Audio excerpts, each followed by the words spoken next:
go over his objectives.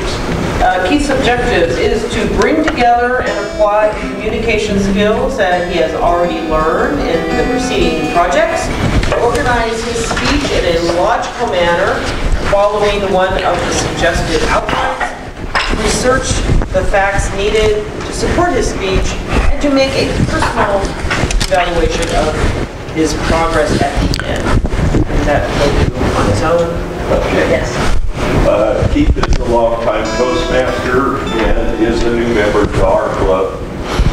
His speech today is from the Competent Communicator Manual, Project 7, Apply Your Skills.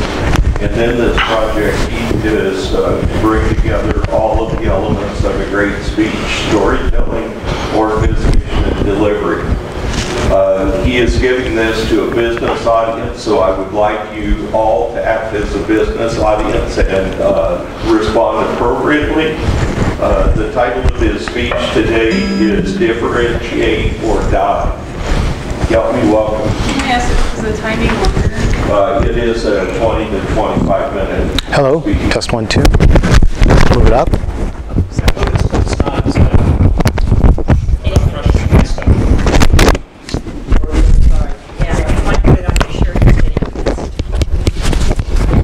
Test 1, 2, does that work? Thank you. Technical issues. Technical issues. All right, help me welcome Keith Ware.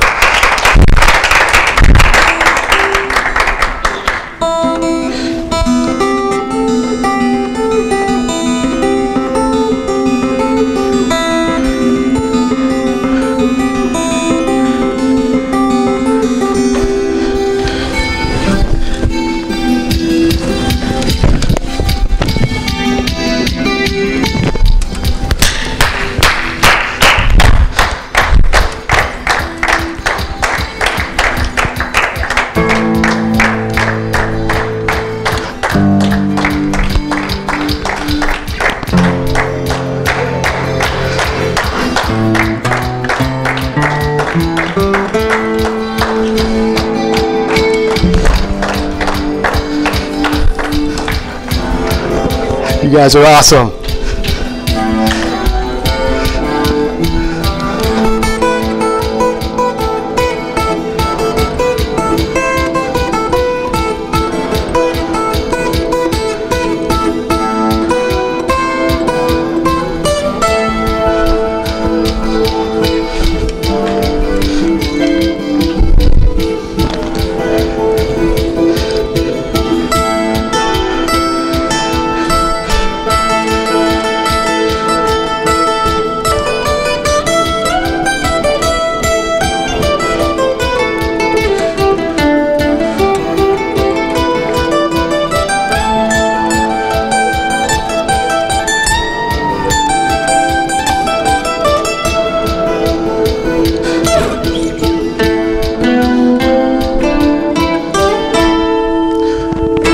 Wouldn't it be great if everybody had a walk-up song?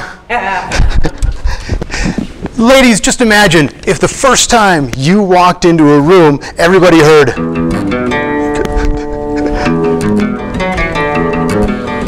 Yeah, guys, you can imagine the same thing if you'd like. You can even imagine the same song if you'd like, because nobody's going to judge. All right? How many musicians do we have with us today? A few? How many of us wish we were musicians? And how many of us live with a musician like my wife, but regret it? Yeah. Ladies and gentlemen, I am not a musician. I'm a guitar player, and sometimes not a very good one. But I ask because music is the world's ultimate commodity. Every song that's been written in the Western culture for the last 400 years has been written using the exact same 12 notes. It doesn't matter if we're talking about a Beethoven symphony, Katy Perry pop song, or a Nashville country classic, they all use the same 12 notes. Which then begs the question, if Miley Cyrus can take the world's ultimate commodity and rearrange it in such a way as to create a #1 hit pop song and legions of screaming fans, then what is it that prevents you and I from taking the everyday tools and resources we have, the very commoditized products and services that we offer, and rearranging, transforming, reinventing how we deliver those so that we can create our own legion of screaming fans, become number one in our own target market. You see, it's not enough just to be better than the competition. You've also got to be different. In today's very highly regulated, highly competitive, highly commoditized business world, you've got to find a way to stand out. You've got to find a way to differentiate yourself if you want to survive in business today. Let me give you a quick example. When I was 12 years old, I had a life-changing experience. I went to my first rock concert. Oh yeah, 7,000 people at the Rushmore Plaza Civic Center, Rapid City, South Dakota. This was more people than I'd ever seen in one place in my entire life. My buddy and I decided that the only way we were going to experience the magnitude of this gathering was to climb all the way to the top row. So we started climbing the stairs, and with every row we passed, we noticed people were smoking these funny little cigarettes. I mean, the higher we climbed, the higher they got. By the time we got to the top row, the smoke was so thick we could barely even see the stage. Now, you don't have to be a rocket scientist, but apparently you do have to be more than 12 years old to understand what happens to smoke in an enclosed room. It rises all the way to the top row.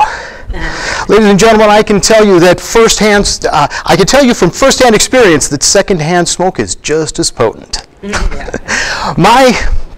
Now you would think that my first rock concert would be something fairly mellow, right? Like maybe a Simon and Garfunkel, a Peter, Paul and Mary, something fairly mellow. No. My first rock concert was a Kiss concert. Yeah, these guys, they were spitting blood, they were breathing fire, they had flames shooting out the ends of their guitars. I was 12 years old thinking this is the coolest thing I've ever seen.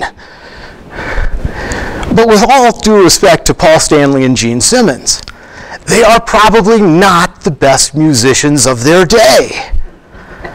But they are, without a doubt, one of the most successful rock bands of all time. And they did it not by being better than the competition, but by being different, by being more creative, more innovative, more willing to take risk than anybody else out there. If we want to survive in business, not just succeed or thrive, if we just want to survive in business today, we've got to learn how to differentiate ourselves and stand out. So how do we do that? I mean, it's easy for someone to stand up here and say, well, you need to be more creative. How do we become more creative? I mean, how many of us actually consider ourselves creative people? Yeah, there's, on average, about 30% of the adult U.S. population will consider themselves to be creative. But what are the other 70% of us supposed to do? Right? Well, there's three things I would suggest that we can do to tap into our creativity so we can find that little pearl or that little nugget that's going to differentiate us from everybody else out there. So the first thing that we need to do to tap into our creativity is to become an expert. Become an expert at whatever it is you do. You've probably heard the phrase that there are no new ideas out there. It's just a bunch of old ideas that get recycled all the time, right? I kind of hope that that's not true. I don't know if it's true or not, but I hope that it's not. But I can tell you that when I look at the Forbes magazine or the Fast Company magazine list of the top 10 most innovative companies of the past year or the top 10 innovations of the last year, typically what I see is they are extensions of last year's innovations. Somebody looked at what was done last year and then they pushed the edge, they pushed the envelope even further. That's where most of the innovations today are coming from. And so if you want to be more creative yourself, you need to understand what's going on in your industry. What are the most relevant, the newest, the most innovative things that are happening in your industry right at this moment? What are the things that are causing change in your industry? Because it's kind of like going to the Grand Canyon. I mean, you visit the Grand Canyon, you can be a quarter mile away and you can see it. But what do? We all walk right up to the edge. And when we stand on the edge of the Grand Canyon, that's where you can see the void. That's where you can see this huge emptiness in front of you. And the same thing is true in business. When you are an expert, when you're right up there on the edge, you can see the void in your industry, what's missing. I like to say that creativity lives on the edge of expertise, because that's where you can see the void. So the first thing we need to do to tap into our creativity is to become an expert. The second thing that we need to do is to adopt a philosophy of lifelong learning. Now, about 10 years ago already, I had a opportunity, we'll call it, to become very motivated to learn how our brains work. I woke up one morning with a headache and realized I'd been waking up with that headache for about the last 3 months. So I went to the doctor, he ran a bunch of tests, and turns out that I had a brain tumor. No idea. If that doesn't cause you to think differently, I don't know what will. Okay? But it motivated me to figure out, okay, well, how our brains work? What's going to happen here? They're telling me I need to go in and have surgery. What is that going to mean? How's that going to impact me? So I was very motivated to learn about how our brains work. And what I realized, what I discovered, is that when we learn something new, our brains actually create a series of electrical impulses, synapses, neural pathways that are created that's how we can recall something. When we want to recall a certain fact or a memory or something, the same series or sequence of electronic impulses fires basically at the same time, fires again, and that's how we recall things.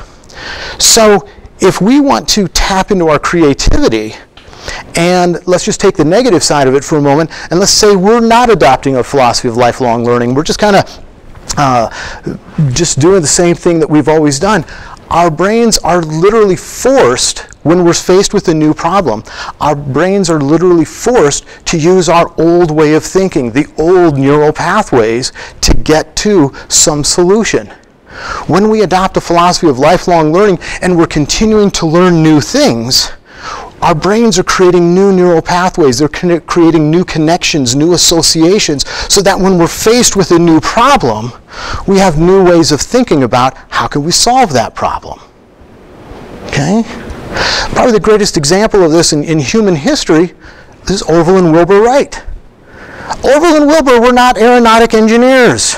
They were not flight instructors. They didn't exist. They were experts at bicycles. They ran a bike shop, but they had an interest in something else. They learned about other things, and they were able to make the connections to create one of the greatest advancements in human history. So if we want to tap into our creativity, second thing that we need to do is continually learn new things. Continually learn new things. And the last thing is, if we want to tap into our creativity, we need to rediscover a passion. When, I first attempted to learn the guitar probably when I was 6 years old. But like so many 6-year-olds, I played it for a few minutes or for a few weeks, and summer came, put the guitar in the closet, and it sat. It wasn't until I went to that Kiss concert that I went, wow, okay, I want to learn how to do this.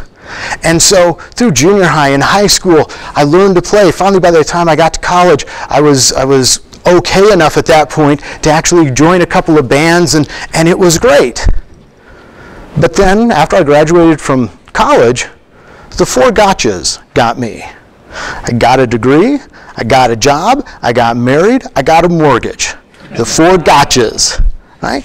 And my guitar went basically into the closet where it sat for almost the next 20 years. It wasn't until I had that diagnosis of a brain tumor that I thought, what's missing in my life? What do I want to do differently? And I rediscovered my passion for the guitar, started playing again. And a funny thing happened. See, because I like to think I was already an expert in my industry. I was learning new things, and all of a sudden I had rediscovered a passion, and this passion now acted like a fuel for my creativity. It helped me to expand my creativity and my thinking in all kinds of other areas that had nothing to do with the guitar. It acted as a fuel for my creativity in these other areas. So if we do those three things, if we become an expert in our field, if we be a lifelong learner, adopt a philosophy of lifelong learning, and if we rediscover a passion, that will help you to tap into your own creativity and find that idea that's going to differentiate you from everybody else. But of course, ideas are a dime a dozen, right? An idea isn't worth anything unless you can put it into action. And to put an idea into action means taking risk. And risk in our society today carries something of almost a psychotic dual personality disorder. On the one hand, we love the guys like Steve Jobs and Richard Branson who are out there pushing the envelope. I love watching the extreme sports. Anybody else watch X Games? Love those things, right? And we wish we could do what those folks do. But when we're faced with an opportunity to step outside of our comfort zone, we shrink. More often than not, we shrink back from that challenge. And you begin to ask yourself, well, why do we do that?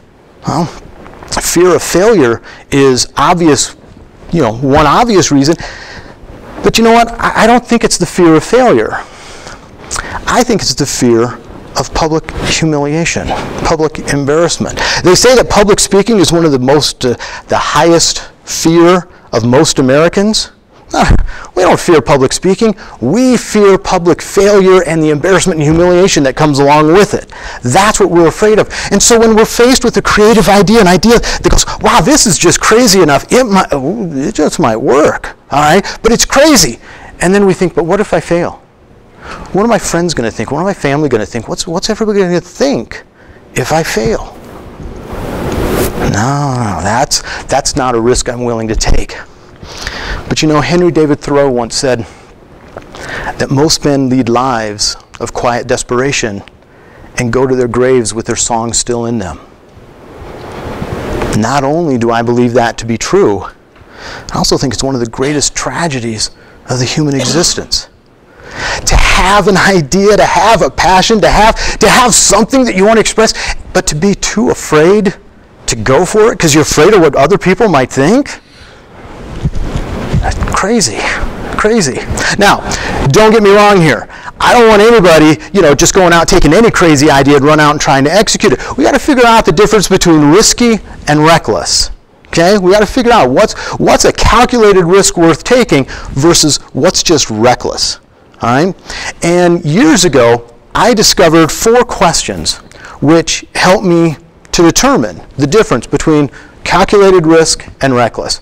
And those 4 questions are the combinations of the words best, worst, do, and don't. And so the first question is, what's the best thing that can happen if we do this? The best thing that can happen if we do it is typically that pie in the sky dream that we're looking for. I mean, that's the unicorns and fairies, right? That's what we're dreaming of. That's going to motivate us to do it. But then we need to ask ourselves, well, what's the best thing that can happen if I don't do this? Well, the best thing that can happen if we don't do it normally is we stay on the exact same trajectory that we're on now. If we're growing slowly, we're going to continue to grow slowly. If we're flatlining, we're going to continue to flatline. If we're declining, we're probably going to continue to decline. All right? Third question, what's the worst thing that can happen if I do this? This is where we need to pay attention. What's the worst thing that can happen if we do this? Well, the worst thing, if it involves physical harm, true financial ruin, that's probably reckless. Let's stay away from those things, okay? But if the worst thing that can happen, just a little public embarrassment, is that really all that bad? Especially when you compare it to the 4th question. What's the worst thing that can happen if you don't do this? And the answer is actually the same as it is the best thing that can happen if you don't do it. You stay on the exact same path, stuck in the same place you are right now.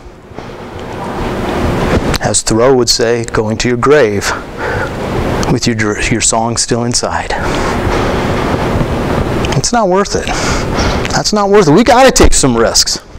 So for me, one of the risks that I take as a speaker is actually bringing my guitar to an audience like this. Because, as I said earlier, I can kind of prove that I'm not a musician. I am a guitar player, and sometimes not even a very good one. But one of the fears that I have, and one of the risks I want to take, is to get better at doing that. And so I bring my guitar, and I like to close here in just a moment with another quick little tune that I'd like to play for you, which hopefully demonstrates, again, the creativity. I'm not a musician. I don't know music theory. I don't know a ninth from a fourth from any of that stuff. I know what sounds good. So I mess around on the guitar and I play some things. But I recall a phrase that was said to me many years ago, and that is that everything we've ever wanted is on the other side of fear.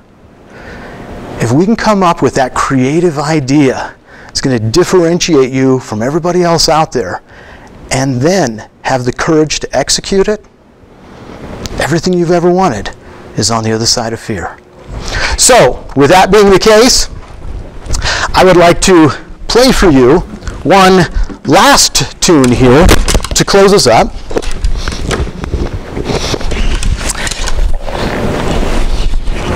And there's one last comment that I'd like to make, and that is that risk is cumulative and it's transformative. Because as you take additional risks, one plays on top of the other. You take that first risk, you grow a little bit, you provide a foundation for the next risk that you take.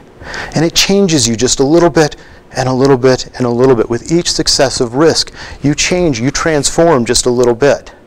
So that finally, 7 or 8 risks down the road here, you can't even recognize where you started.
As you can tell, risks sometimes pay off, and sometimes they don't.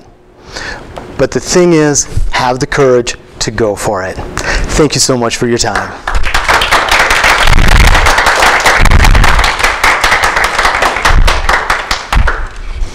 Yes, we can have a